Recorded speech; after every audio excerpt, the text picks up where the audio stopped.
कैसे हैं आप सब लोग। उम्मीद है अपने अपने घरों में बहुत खुश होंगे। और ये अब्बू के घर से मेरा पहला व्लॉग है, क्योंकि पहली सुबह है जिसका वीडियो मैं रिकॉर्ड कर रही हूँ आपके साथ। क्योंकि रात को बच्चे मेरे पास थे और उनकी माएँ जो थी वो आउट ऑफ सिटी गई हुई थी, और आज शाम तक वो वापस आएंगी। तो देखते हैं कि बच्चों के साथ कैसा दिन गुजरता है, क्योंकि रात तो बहुत मुश्किल गुजरी, लेकिन बड़ी मुश्किलों के बाद मैंने उसको सुला ही लिया अब्दुल्ला को। अब देखते हैं कि सारे दिन में क्या करते हैं। और उसको सबसे पहले तो मैं उसको नाश्ता करवाती हूँ और फिर आपसे मिलते हैं। और यहाँ पर भी मैं उसके लिए पराठा बनाने लग पड़ी थी और ट्रायंगल शेप का पराठा बनाया, क्योंकि वो जब भी खाने वाली चीज़ को देखता है ना, बेशक उसका दूध हो या कोई भी खाने वाली चीज़ हो, तो सबसे पहले वो कहता है वाओ। तो बस उसको दिखाने के लिए मैंने इस शेप का पराठा बनाया। कम फू करो, करो फू।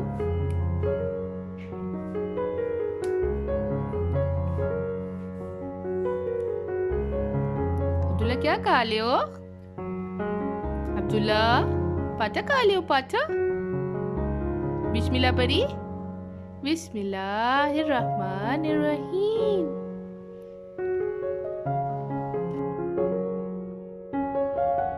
और यहाँ पर अब्दुल्ला के कुछ कपड़े थे, तो मैंने सोचा कि उनको वॉश कर देती हूँ, क्योंकि ये दिन में 3 से 4 दफ़ा कपड़े चेंज करता है, बार बार गंदे कर देता है, कभी गीला कर देता है, कभी दूध गिरा देता है। और इसके बाद यहाँ पर भाभी नाश्ता बनाने लग पड़ी, मूली वाले पराठे। मैंने उनको कहा भी कि मैं खुद बना लेती हूँ, पर वो कही थी नहीं मैं बनाती हूँ।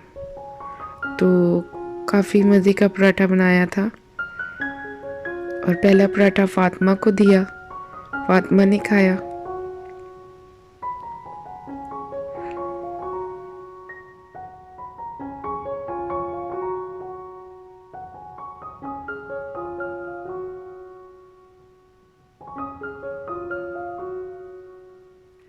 माशाल्लाह से भाभी भी बहुत अच्छी सी कुकिंग कर ही लेती हैं, क्योंकि जब शादी हुई थी तब इतना उनको नहीं नॉलेज था, लेकिन आहिस्ता आहिस्ता जो टाइम अम्मी के साथ स्पेंड किया है इन्होंने 2 साल, अम्मी ने काफ़ी कुछ सिखा दिया और इन्होंने सीख भी लिया।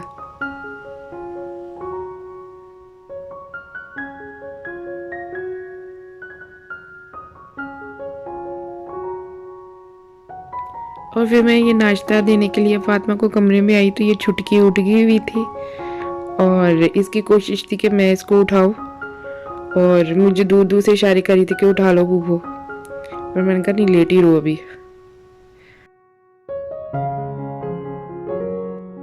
फिर आज मुझे अपने कपड़े देखते हुए तस्वीरों का बॉक्स नज़र आया, तो मैं इसको खोलकर अम्मी की तस्वीरें देखने लग पड़ी। ये मेरी ज़िंदगी का वो इमोशनल पार्ट है जो हर वक्त मेरे साथ किसी न किसी रूप में या किसी न किसी तरीके से, जैसे मैं कोई काम करती हूँ तो I try to copy my mother.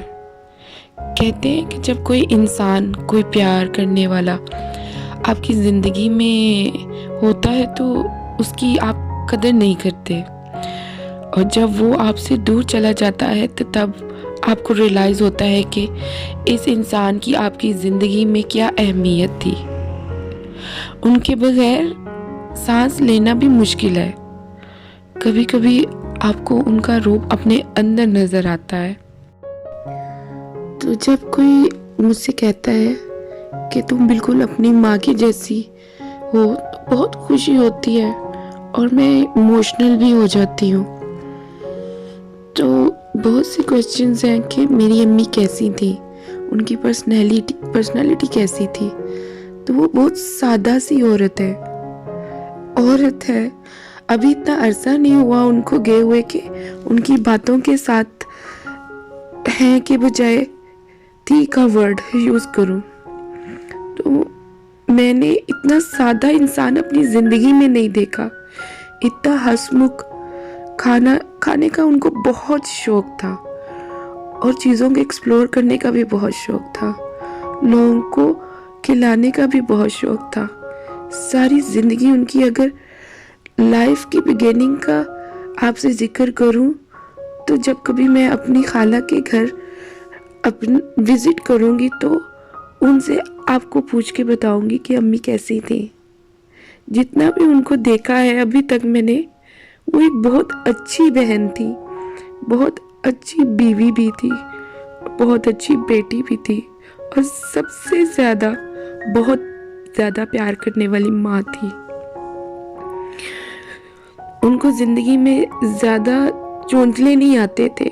चोंचलों से मेरा मतलब वो बहुत ज़्यादा तेज़ तराज नहीं थी, चालाकियाँ नहीं आती थी, बहुत ज़्यादा सादी थी, केयरिंग थी, बहुत प्यार करती थी।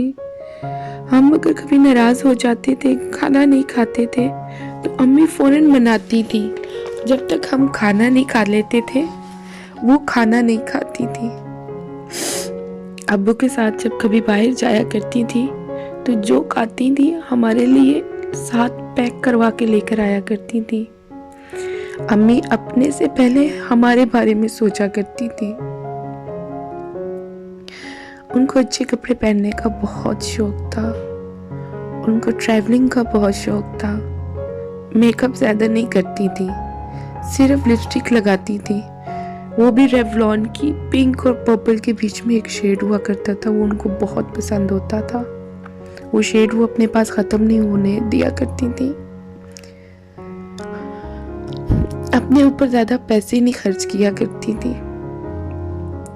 अम्मी के साथ हालात बहुत अच्छे थे, ज़िंदगी बहुत ज़्यादा खूबसूरत थी अम्मी के साथ, क्योंकि मेरी माँ बहुत ज़्यादा खूबसूरत थी।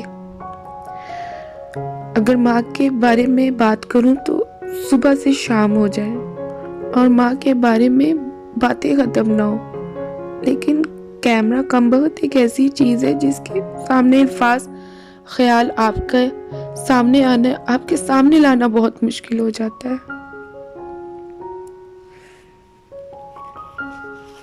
मेरे पास मेरी माँ की यही बस कुछ यादें रह गई हुई हैं जिनको देख के खुशी भी होती है, गम भी होता है, और उनके साथ जो पल बिताए हैं वो दोबारा से आंखों के सामने आ जाते हैं। अम्मी के जाने के बाद मैं बहुत कम यहाँ आती हूँ अम्मी के घर, क्योंकि यहाँ आकर अम्मी की चीज़ें देखकर हर जगह पर, हर कोने में माँ का मौजूद होने का एहसास होता है। ऐसा ही महसूस होता है कि जैसे हर चीज़ में वो नज़र आ रही हैं। उनको अपनी हर चीज़ अपनी जगह पर पड़ी हुई पसंद थी। वेल ऑर्गेनाइज्ड वुमेन थी वो। और अब तो काफ़ी टाइम के बाद मैं यहाँ पर आके नाइट स्टे किया, तो मुझे तो दिमाग में भी नहीं था कि मैं इस तरह अपने कपड़े निकाल रही होंगी तो बॉक्स नज़र आएगा और बैठ के मैं तस्वीरें देखूंगी। अम्मी को अपने इस घर से बहुत ज़्यादा प्यार था, और जब कभी भी वो कहीं जाती थी तो अपने बारे में नहीं कि मुझे कोई कपड़ा लेना है या मुझे अपने लिए कोई ज्वेलरी लेनी है, नहीं, वो हमेशा पहले देखती थी कि घर में क्या चीज़ कम है, मुझे वो ख़रीदनी है। मुझे याद है जब ये घर बन रहा था तो उन्होंने कमेटी डाली थी, और जब उनकी कमेटी निकली थी तो उन्होंने घर की इलेक्ट्रॉनिक्स का सामान लिया था, फ्रिज हो गए, ओवन हो गया, टीवी, बहुत सा सामान उन्होंने अपनी इस कमेटी से लिया था। अब वो चीज़ें देख के उनकी बहुत ज़्यादा याद आती है कि कैसे उन्होंने अपनी छोटी छोटी खुशी को ख़त्म कर कर और इस घर के लिए उन्होंने एक एक पैसा जोड़ के एक एक चीज़ बनाई। बस यही कुछ बातें हैं जो याद आ जाती हैं और इमोशनल हो जाते हैं। हर औलाद होती है जिनकी माँ बाप चले जाते हैं या माँ बाप में से एक चला जाता है। मैं अपनी अम्मी का इतना जिक्र इसलिए करती हूँ, शायद मैंने उनके साथ टाइम ज़्यादा गुजारा हुआ है या उनसे मैंने प्यार बहुत ज़्यादा लिया हुआ है। इसीलिए मेरी हर बात में आपको मेरी माँ का जिक्र नज़र आएगा। बस यही कुछ बातें हैं जो मैं आपके साथ ये तस्वीरें देखते हुए शेयर कर रही हूँ। हर तस्वीर में एक गहरी गहरी बात छुपी हुई है और देख के बंदा इमोशनल हो जाता है।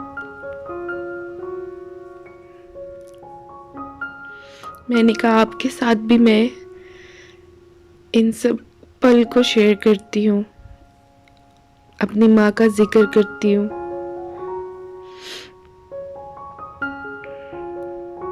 माँ बहुत प्यारी चीज़ होती है और ये मैं अपनी अम्मी के साथ जब हम लोग यूएई में हुआ करते थे तब की तस्वीर है। काश ये वक्त वापस आ सकता।